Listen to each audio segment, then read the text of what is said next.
Alright. I had to go sharpen a couple pencils there. Let me get this stuff out of the way. This is some of my cooking gear.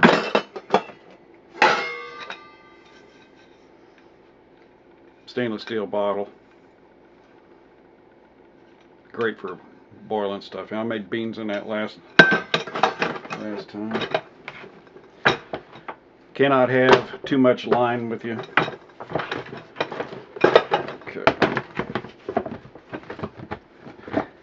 Alright.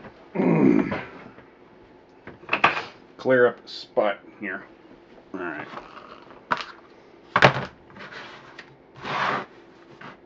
Okay. Let's see. Get that down on there pretty good. And I'm going to try to get this where you can see what's on this paper down here. Can you see that? I think you can. Okay.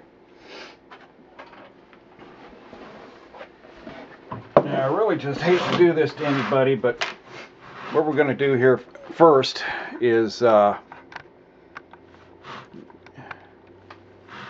this situated here, right there. Okay. Just going to have to do a little bit of geometry. I don't know if you remember your geometry or not, but there's really only a couple things you got to remember.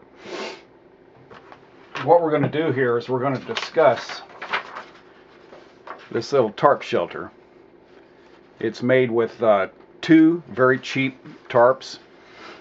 One of them is a 8x10, and the other one's and it is a, I think I paid like $10 for it or something at Walmart. It's pretty heavy duty. It's not bad. The other one is a little 7x9, little cheap brown one. I got for like, I don't know what, $4. And I also got a third one that I cut some triangles out of to put on the sides in case of rain. So I'll show you how you get this figured. First off, well, the first thing I did is I put down the 7x9 tarp thusly on the ground. And this is 7 foot here on this side, and it's 9 foot on this side. Now, when you go to lay anything out that you're going to lay down on or anything, you want to have your head positioned on the upper part. So this kind of slopes down this way a little bit, just a little slight slope, and if it rains, the water's going to move this way too. So you got to keep that in mind. So I put this down. It has I forget how many little holes in it, not many. I pinned it down on 4 sides. Now this side here is a downhill side, so I pinned these down real hard and stepped on them, you know, with those little aluminum tent pegs, you know, so that if any water got in, and this is down real tight, it could just flow out. Okay. On this side up here and back here where the water's coming in, I position these tent pegs so that this side up here would be up above the ground just a little bit, so that if any water did come in, it could go under and then out and around, instead of flowing inside where I'm at. So you don't want your water coming in. So you just make these so this kind of hangs up a little bit. And frankly, if you can find yourself a couple sticks or some brush or something just to put under there, and what you do is just make a little hump here on this upper end, and maybe around here a little bit too, and that'll kind of keep any water from coming in. And I know that sounds like a lot of detail, but I'll tell you what, if you've been out in the rain, you just don't want to get wet. Okay. All right. Now that's the 7x9. Now the other one is 8x10,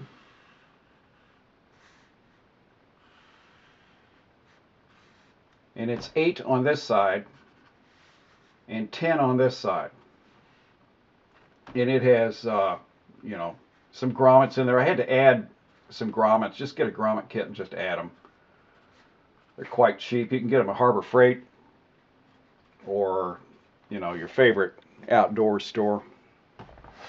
Harbor Freight's got stuff, decent stuff, quite a little cheaper. I mean, that's a great store, really, if you like to do stuff. Okay. Now I had to add some center grommets on this one, and I didn't measure it real carefully. I did kind of eyeball it pretty good, so they're pretty close.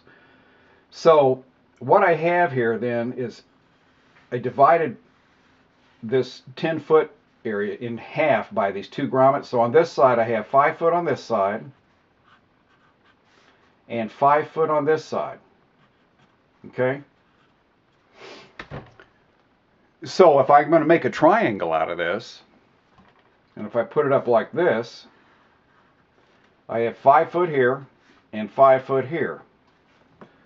So the question then is, if I make this a right angle, you know, a 90 degree right here, how far is this distance here where these two will meet the ground? What is X? Okay?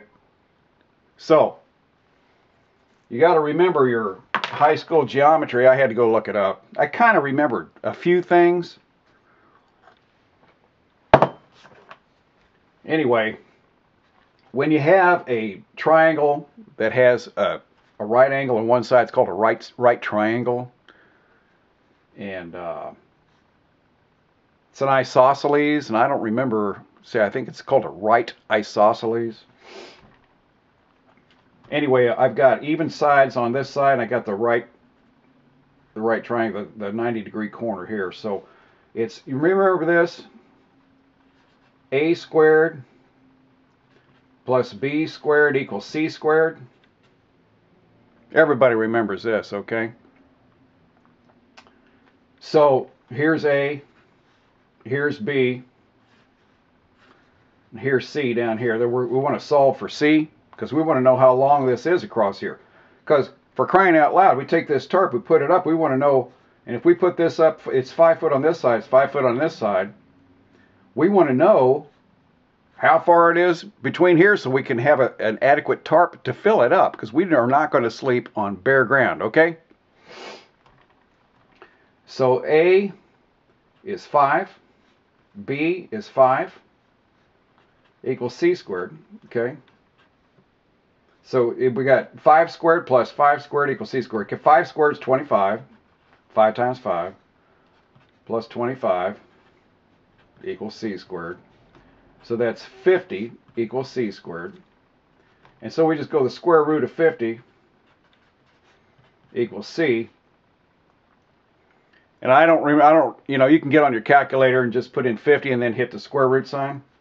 And it'll tell you it's 7.01.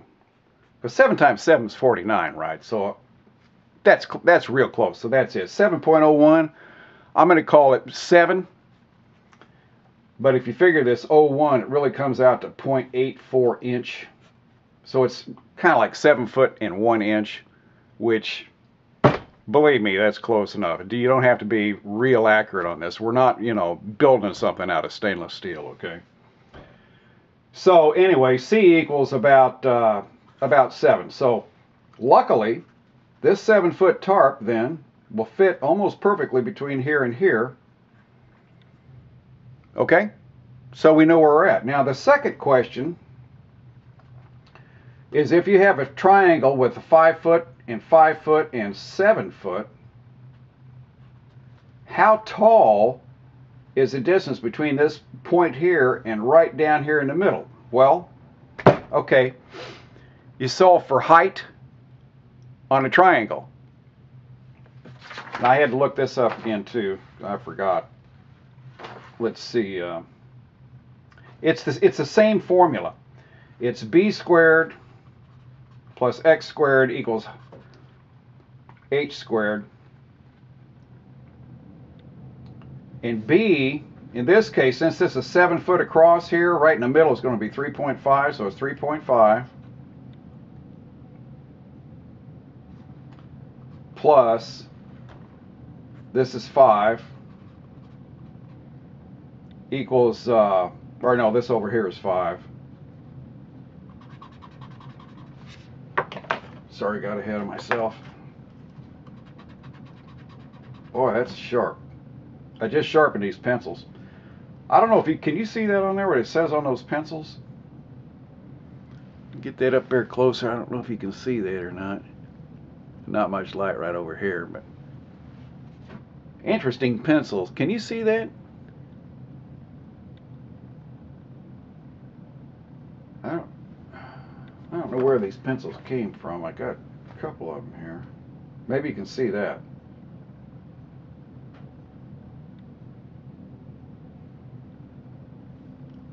Somebody gave me these a long time ago. Okay. Anyway, I'm solving for X here. And this is 25 over here. Anyway, this equals 3.57, which is about 3.5 feet. Okay. So this 3.57 is about 3.5 feet. Real close. That's 3 foot 6 inches. Okay, you need to know how tall that is. So just look up this geometry on the internet, and that'll help you remember how to get there. And then just save your notes, you know, just put them away someplace. Okay.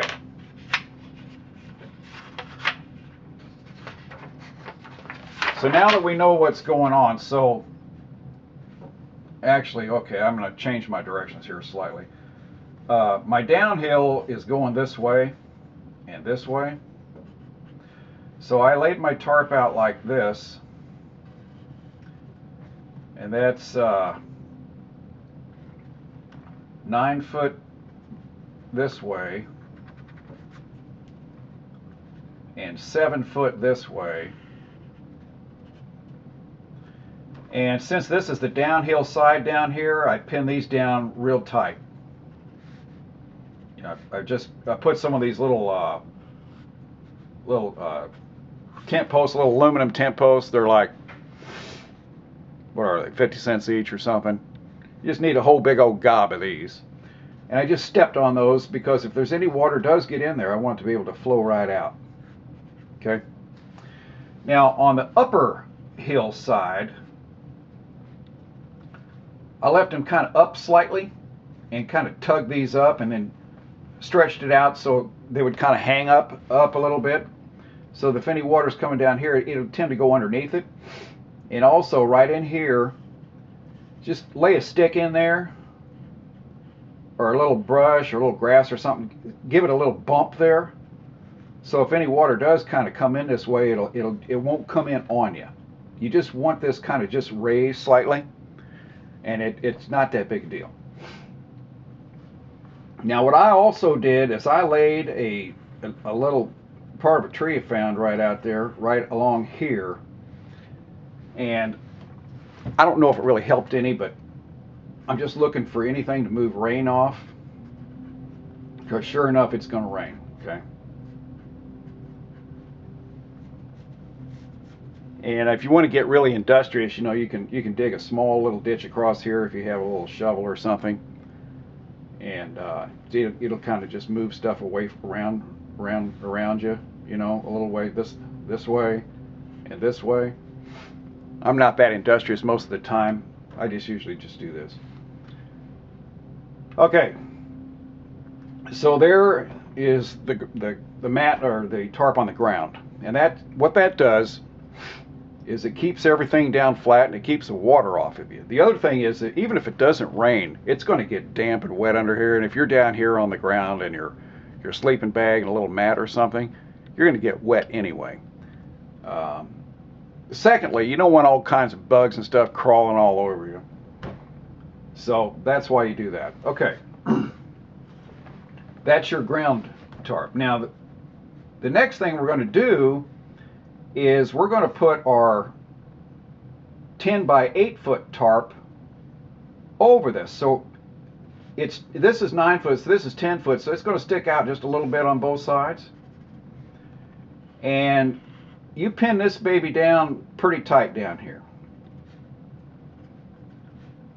Across here.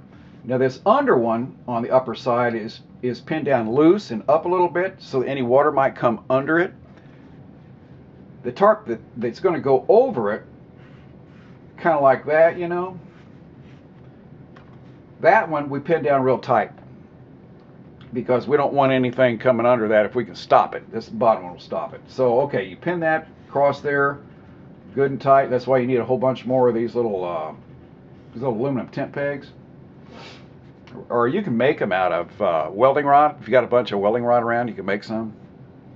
Just make sure they're long enough. They need to be in there pretty good. Okay, so you got that there.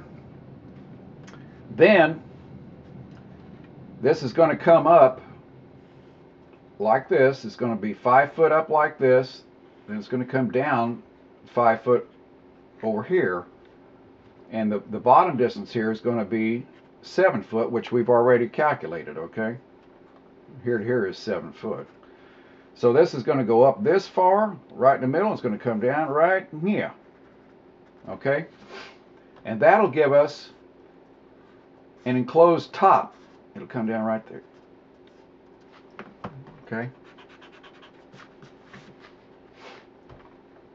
Now again, these over here don't have to be all that tight. They can be down pretty good. And there's 3 configurations for this. This one, we're putting it right down into the ground. If it's going to rain, it's been raining here like crazy for about a week, so I changed it back down over to this. Okay, so we have our ground tarp down here, and then we have our over tarp up here. Okay, it's going to look like that. The ground tarp, you know, goes along there, kind of. Now, this is open, and the other side is open. Now, if it's not going to rain and it's hot out, that's what you want, because there is nothing hotter than a tent outside in the summertime. But if you got an open-ended tarp like this, you can actually stay cool in there, okay? Keep the sun off. You say, now why have a tarp at all? I'll tell you what, you always want something over you, because if it's not rain, it's going to be dew. And if it's not dew, it's going to be stuff falling down out of the sky on you. I mean, there's going to be all kinds of seeds, going to be birds, just you name it. You always want some kind of a cover over you. And you always want to keep the sun off of you, too. You don't want to sit out there and burn up. All right. So next, we say, okay, how do we keep this up? Well, if you're fortunate enough to find a perfect place where there's 2 trees, you can just tie a ridge line across there. And how high does the ridge line need to be? We happen to know that because we figured it out.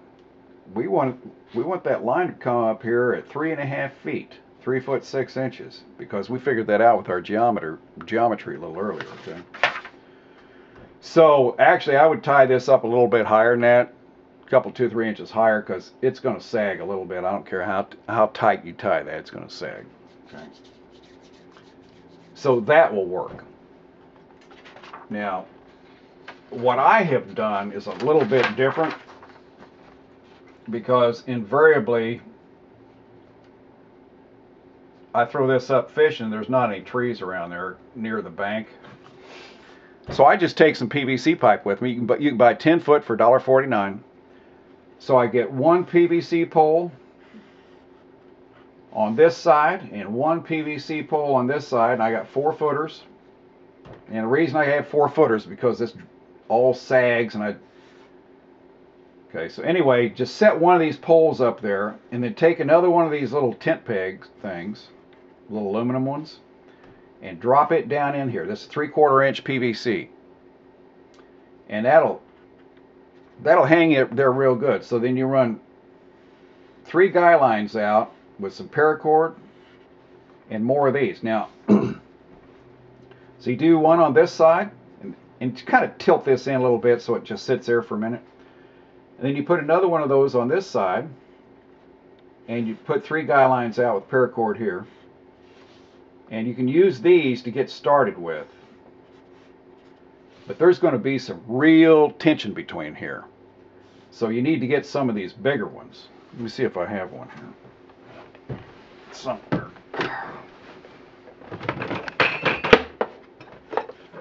If I can show you what I'm talking about here.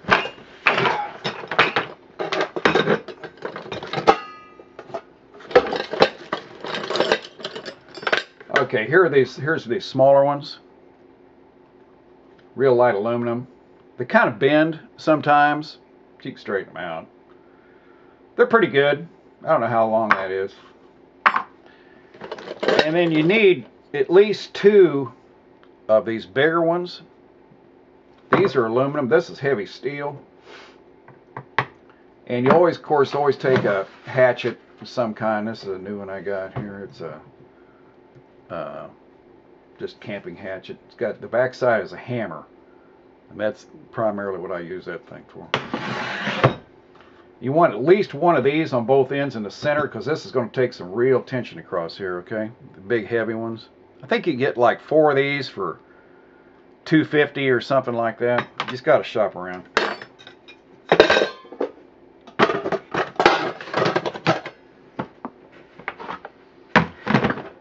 All right.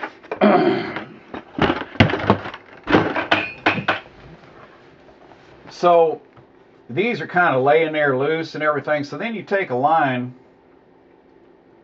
and what I do is I come down over below these a little bit. I go around once, and then I use a bunt line hitch, which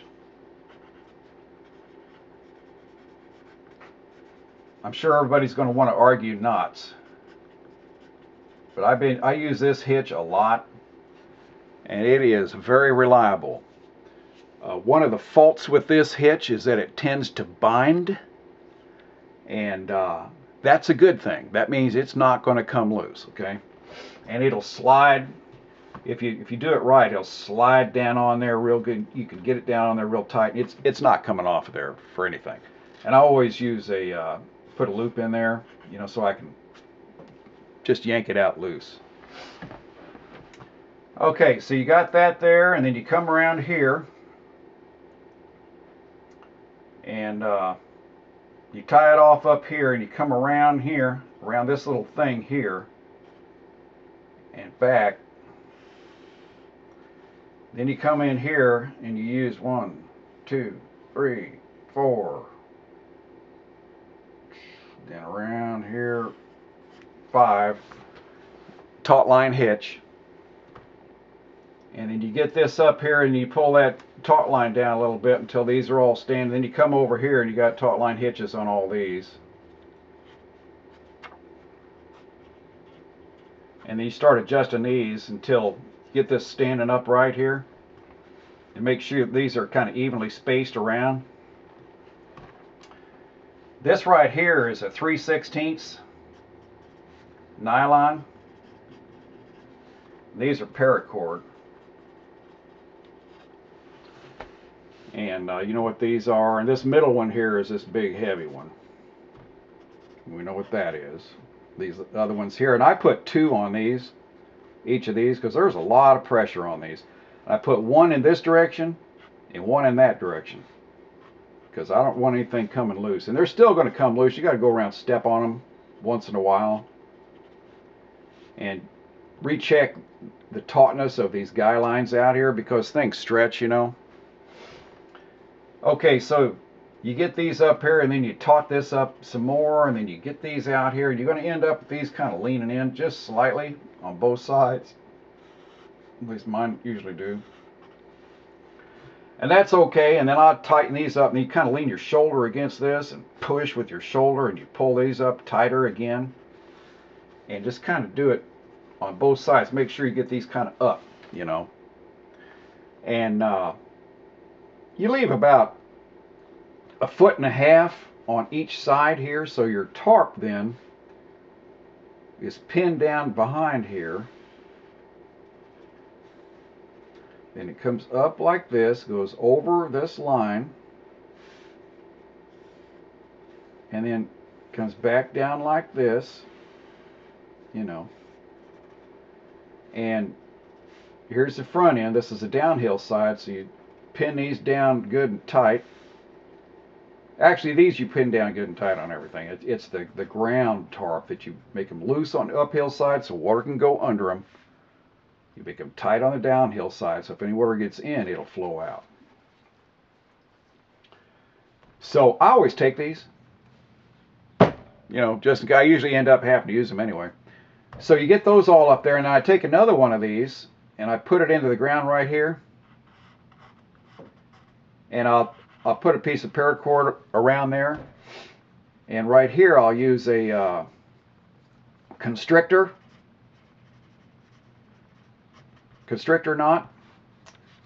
On one side I'll go around and put the constrictor knot down on there and put the knot on the round part of the PVC because it'll hold best there.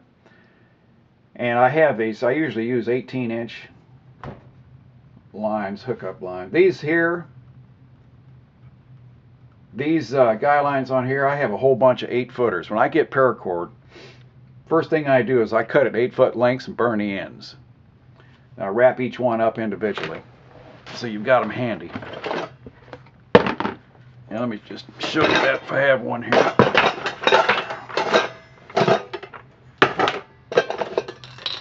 I don't know how much film I got in that camera.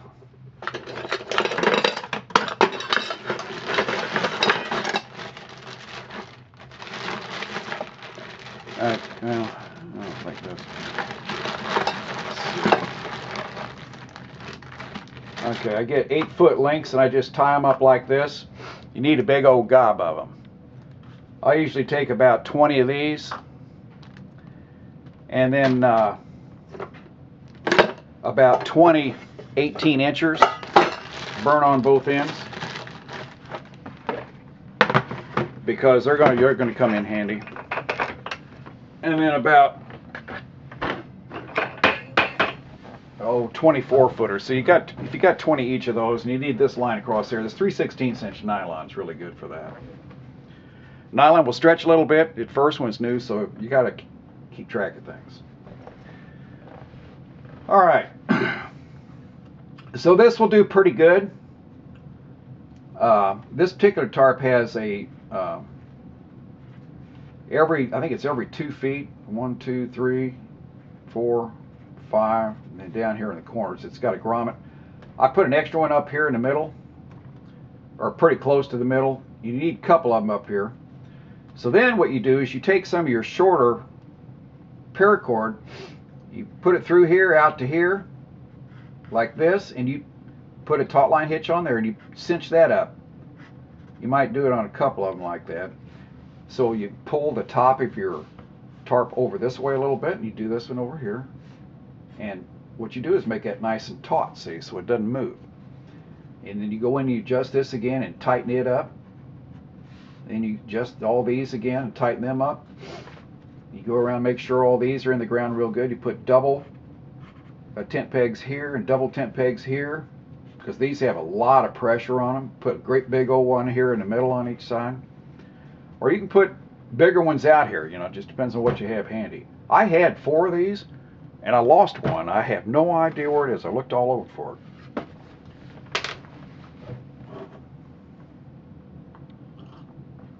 it.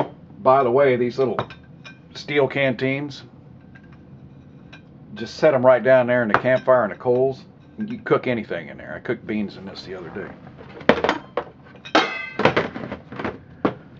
My ex didn't like beans too much. My dog loves them. Okay, so if it's going to rain, now I had some of this cheap blue tarp here I have, and I just got a little cheap thing here. It's a 6x8, and I got home and measured it. It's really like 5 by God knows what. And it said it had holes every 3 feet, and it doesn't. Just cheap crap anymore. Anyway, I cut out 2 triangles. Very simple to do. since I already know what the size of everything is, I just measured out, you know, I just took this cheap tarp and I measured 5 feet out this way, 5 feet out this way, drew a line across here and just cut it.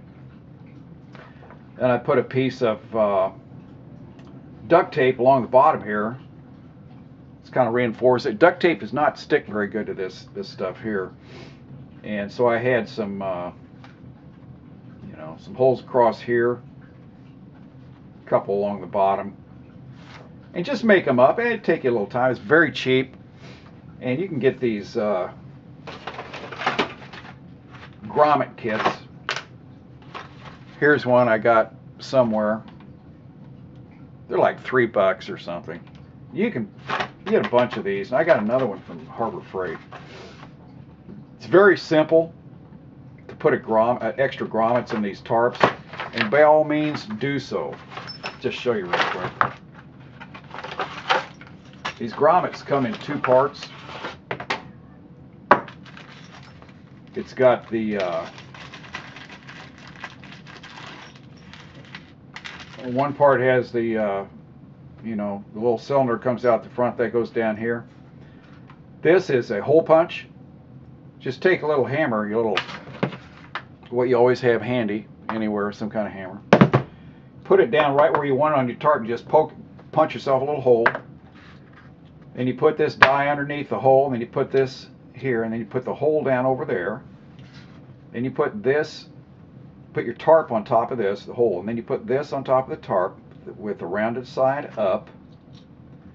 You take this little tool here and you put it here, and you just tap it down with a hammer, about 10 good taps, and it'll make you a nice little grommet. It sometimes, mine always come out kind of sloppy. I guess I hit it too hard. That's okay. I grew up in the car business when I was a kid, so I tend to hit things pretty hard. Okay, so anyway, there's a grommet kit. Do take the time to do this, because it's worth it. And that's what the fun of all this stuff is anyway, is just kind of paying attention to details. You get it done right the first time, you think ahead, and you say, you know, you really accomplished something, so that's kind of fun. Alright, so you got one there, and then there's another one generally over here. Measure up 5 foot here, 5 foot here, and then cut across 7 foot here. And then just add some grommets around here. They really need to be about every foot. I had to add grommets here also, because these were 2 foot. It's okay. And actually, you can add these in place. You don't have to take this down. What I did was take a 2x4 out there with me. I held a 2x4 up underneath here, tapped that hole in there. I held the 2x4 up against my knee, my leg. Just kind of held it all together, you know, and then tapped it, punched a hole in there, and then just put a grommet in there, thusly. And it works. You know, if you have to put an extra hole in there, it's fine. Then you take your little 18-incher paracords, hook this thing right up here to this guy line, this top ridge line, tie that sucker in place, and you can use your, I usually use bunt line hitches on everything, and I use a slipped, because you put those on there, they're not coming off. And you can, if you have it made with a slip, you can always just pull them loose. They come right loose. So hook those there, and then that up there, and then just tie it in around the sides here. If you got a rain coming in, you'd be very glad you did this. And along this bottom here, if you can, push a couple of these little cheap tent pegs down in the ground, and then tie it, each one of these spots. I've heard people say they put all this stuff together with carabiners. They just snap carabiners on here. Well, I don't think these people actually really camped out in the rain before who say that, okay? But you put one here and you put one over here if it's going to rain. It's a little bit more trouble. But once you get this stuff made up, you know, like I have this made up here, and it's not real good. It's not real pretty, not real fancy, but you know, it works pretty darn good. It keeps the rain out. And here's the other thing. It gets cold outside when it's raining and windy. And you want to block a lot of the wind from coming in here. because it'll just freeze you to death. And you need to block that off. So you need the extra holes up here so you can tie this up a little bit more airtight. It's not going to be airtight, but you just don't want all that body heat just flowing out of here. Body heat will collect in here, okay? All right, so there's how you put this thing together. It sounds like a lot of trouble, but it really is worth it, because we used to put these things up on the bank and fishing all day, then sleep at night, and then fish half the next day, and then home. All right, so there's 3 configurations for this. The first configuration is what we've just seen. It's where this is pinned down on the ground. Can you see that all right?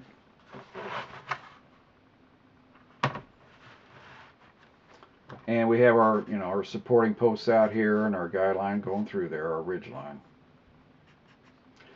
Okay, the second configuration is where this comes out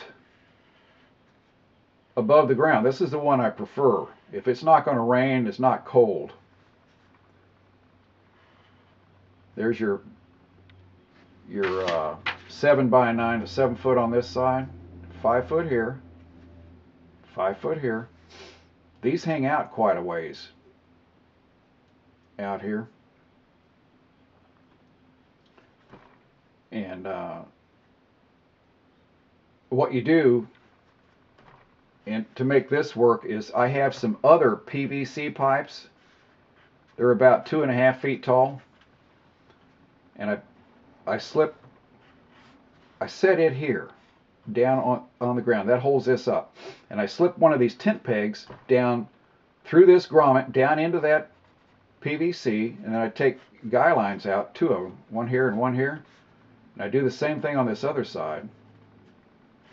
One here, one out here. And that'll tauten that up really good.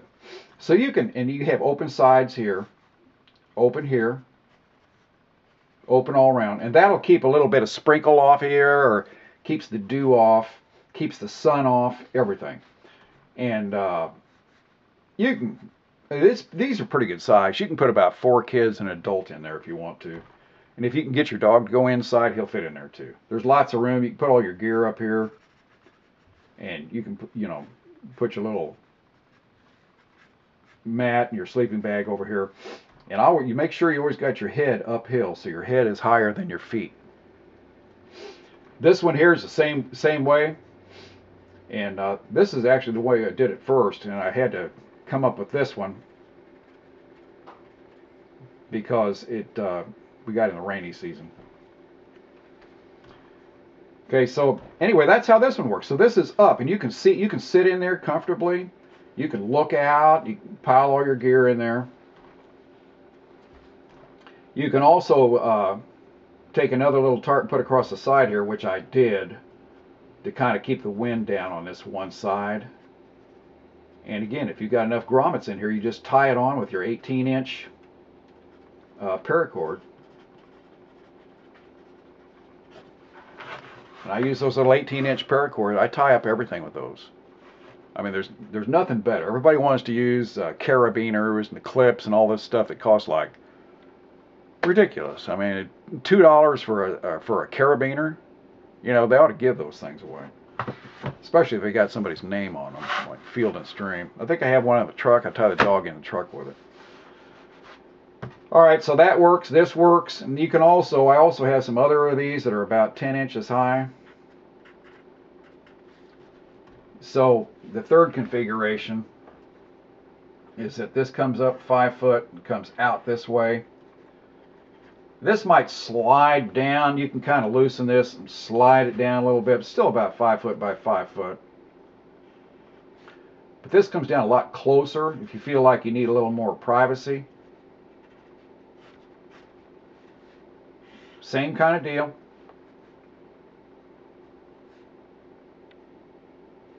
That's not drawn very well.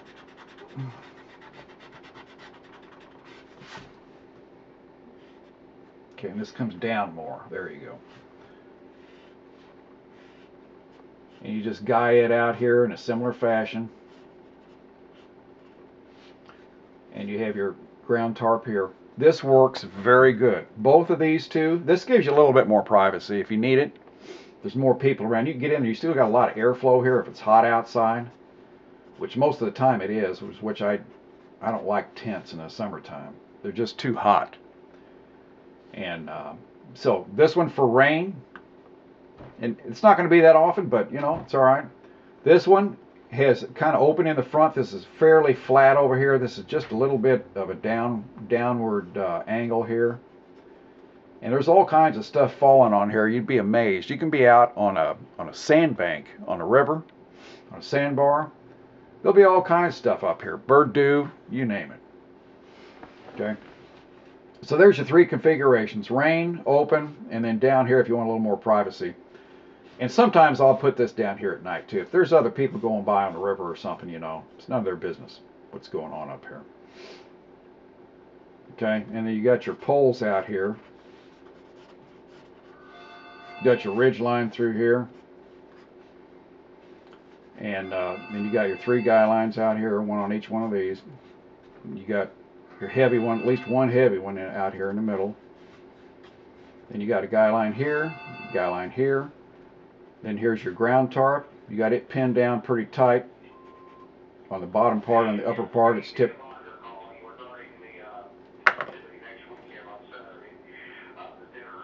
I know. I tell you, that phone never quits ringing. Okay, so there's your three configurations of your fishing tarp. Now, just to give you a couple more tips. There's a guy on YouTube I like to watch. His name is Really Big Monkey 1.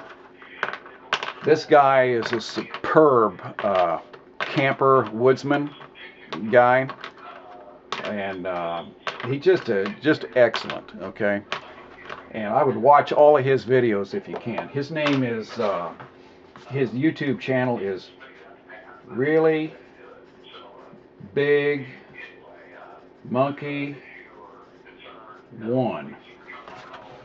Okay, can you see that? Just look at all his YouTubes. He's excellent resource. I mean, this guy has full of ideas. He's quite an expert. It's kind of a hobby he has. He's got a bunch of YouTubes out there. Okay, that's a YouTube guy. And he has one out there where he recommends a lot of books. You know, if you want to just learn more about this, you can get some camping books like How to Go Camping. Get yourself a couple of those. All right, now let's talk a little bit, just real quick, on knots. And I know I am inviting a big argument here because everybody's got their own ideas about knots. Okay. Now, I don't think anybody will argue too much about the taut line hitch.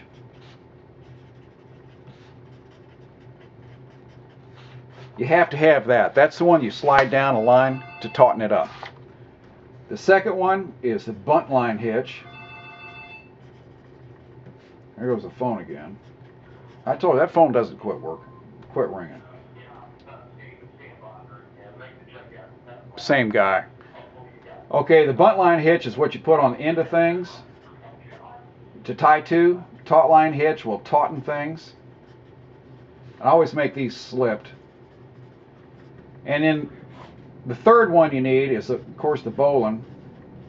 It's spelled bowline. And that'll give you a loop. And a lot of times I'll put a bowline. Can you see this right here? I'll put a bowline on this side. And then a taut line on this other side to pull these up tight here. And always remember to do that. You got your ridge line going through real taut, but you also want to pull this tarp a little bit, on both sides too. You got to keep this as taut as you can. And actually, I think one time I had to put a third one of these out here to tauten this up this way. And you got your taut line hitch there. Okay, so those are your 3 basic knots you have to have. Just look these up and learn how to do them.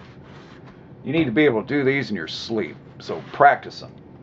Taut line hitch, bunt line hitch, and bowline hitch. Those are your 3. Now also you need, this is another one too, constrictor.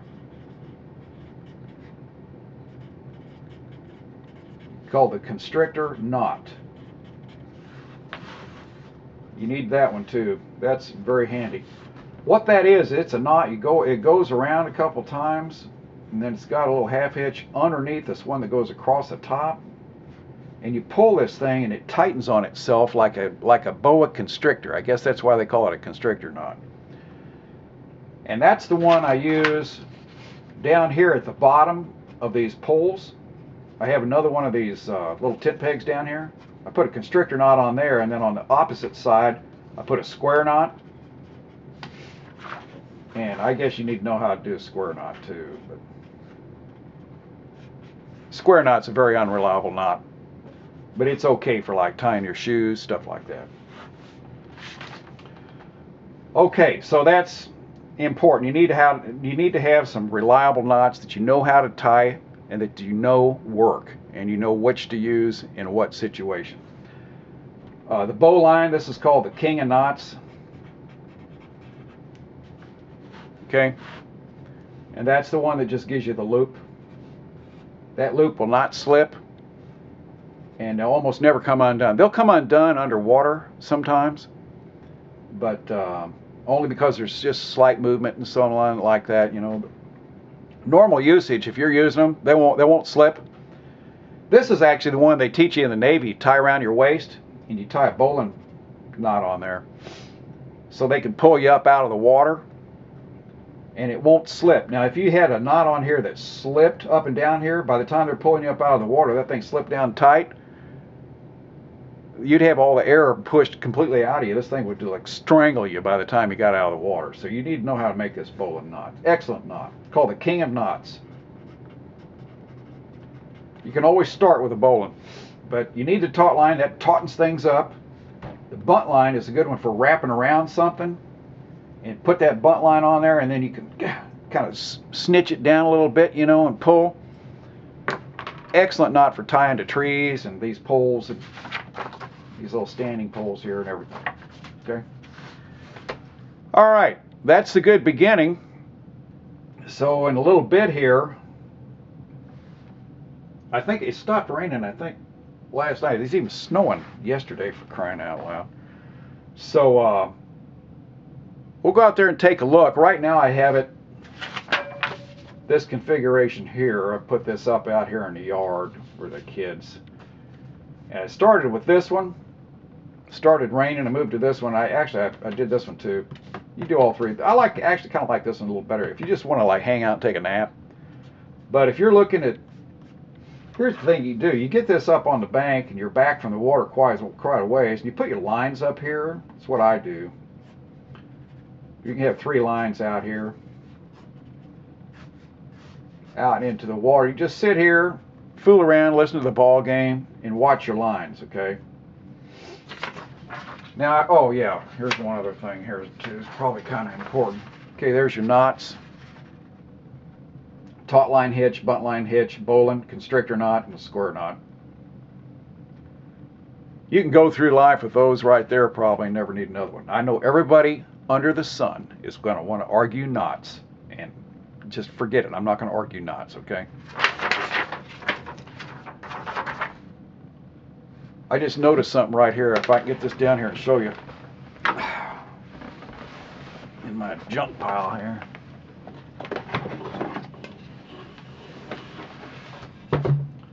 Okay, there's a constrictor knot right there. Can you see that? It goes around there twice like this. There's also a double constrictor that you can use. And there's been a lot of math done on this particular knot. You can put a double constrictor on there, and it's a little bit more secure than the single constrictor. But if you go like triple, it doesn't add anything. So there's a single and a double. This is a single, it's the only one I use. Anyway, you can see there's kind of a half hitch under here, and this other piece goes over that half hitch. So when you tighten this thing up, it tightens down on itself and it holds that still, so it won't come loose. And it doubles up on the back there, and that baby is really, really on there. It's amazing. Now they work best on curved surfaces because it has to like match around there and tighten down on itself. Constrictor knot. A lot of people don't know that knot, but I use it all the time. In fact, that knot is used by circus tent people on their pegs out there. I guess they're using double. Okay, got all this done. All right. Oh, the last thing. If you take a dog with you,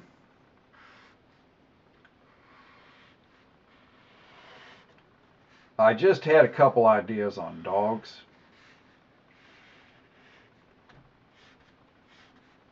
Let me just get this drawn out here. This is 8 foot across here. A lot of room there. Then here's your pole here. And you got one of these up here, one of these from here up there, like that. You got 3 lines out here. Same on this side. Okay, you have this. You got a couple out this way. Got this couple out this way. Kind of what you might trip over these. You got to kind of watch out for them. These you step on, and again you put these little aluminum tent pegs in there. This has got the one really big one at least. Okay, now you got to check your now. Downhill is this way. I always try to look for a spot this way, fairly flat, because I want the uphill behind me. If you can, if you can't, just just use your head. Now, my dog is about half wild. He's a great dog, but I have to keep him on a rope. So I always measure that rope from about right here out someplace this way or that way if I can, so that he can't really get in here and get too. He does though. He'll get in here and get entangled. I got to chase him out of there all the time. But most of the time he's down here messing around in the water, and he'll come up and lay down right there a lot. So if you got a dog you need to tie, that's pretty good. Secondly, if it's chilly, and I always, you got a campfire out about right here. And we can talk about campfires, but see, I'm not ultralighting. I can throw all this stuff in the truck. I can take anything with me I want. I usually take 14 bricks with me. And I lay them out 2 across the back, 2 high. Okay. And then 2 down this way.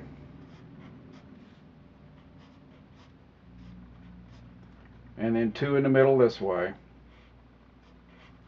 And I got 2 high here, 2 high here, 2 high here, and 2 high. These other ones are just 1 high. And that's where I lay my fire in, and that's plenty.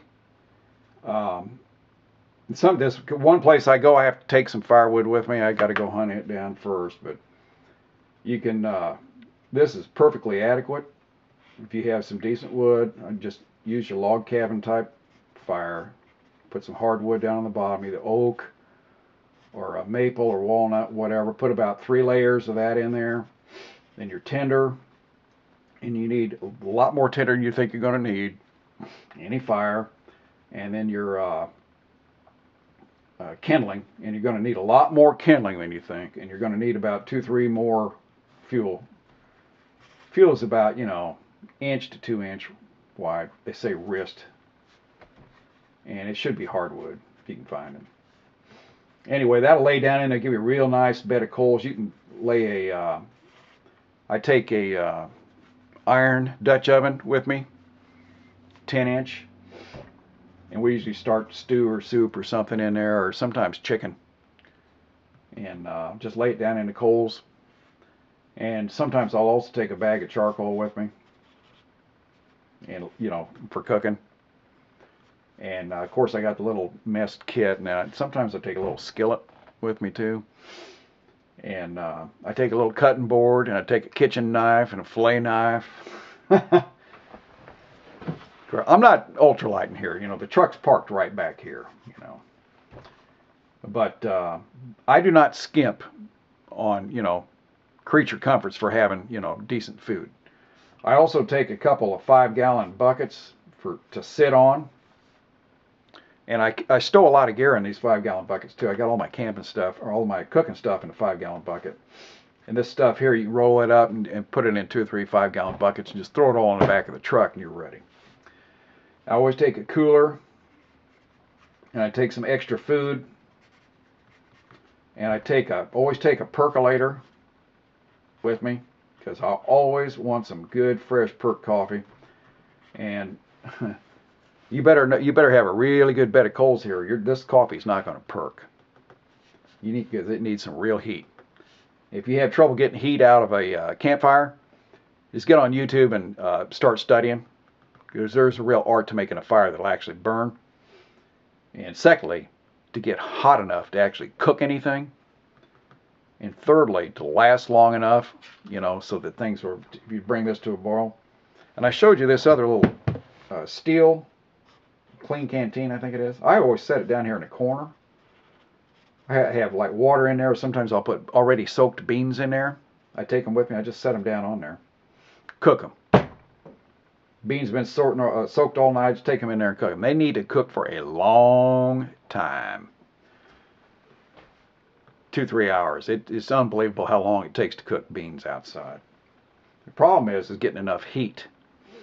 And this configuration here of these bricks, I like, because it helps hold the heat in.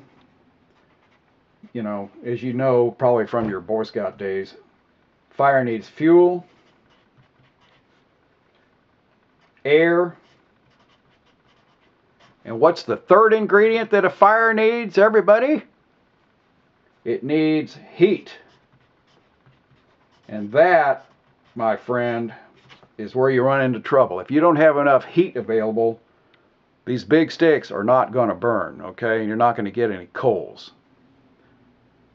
So always remember heat. And these 2 bricks high here and 2 bricks high here on the corners reflect a lot of heat back in there. And that'll help you burn that big stuff. So just a tip. A lot of guys, they'll dig a little pit. If it's I like to throw I'm in the truck. I'm not ultralighting. So that works, okay? I always usually have that out about right here. And then I got this back up here. And I got, some poles laying out like here, off in the water, whatever works.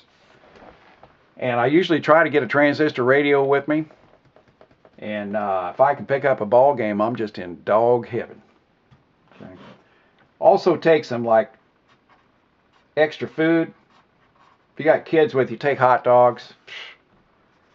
Get them over here roasting those hot dogs. Keep them busy. The dog, you got to keep him, you might even have to tie him out of the way so he can only get this close to anything. And try to get him inside. If it's not raining, he won't go inside. Okay. Anyway, fuel, air, heat. Don't forget the heat. This is the one that everybody always forgets. And everybody's always short on air too. They always got plenty of fuel. I don't want to get into a fire building thing here. Frankly, I'm getting kind of tired of talking. I got a couple phone messages in there I need to listen to. And I just heard the email go off here again too. So anyway, this is a good start. And we'll get some pictures of this tarp setup here. Get them on here and show them to you. So have fun out fishing and camping. That's it.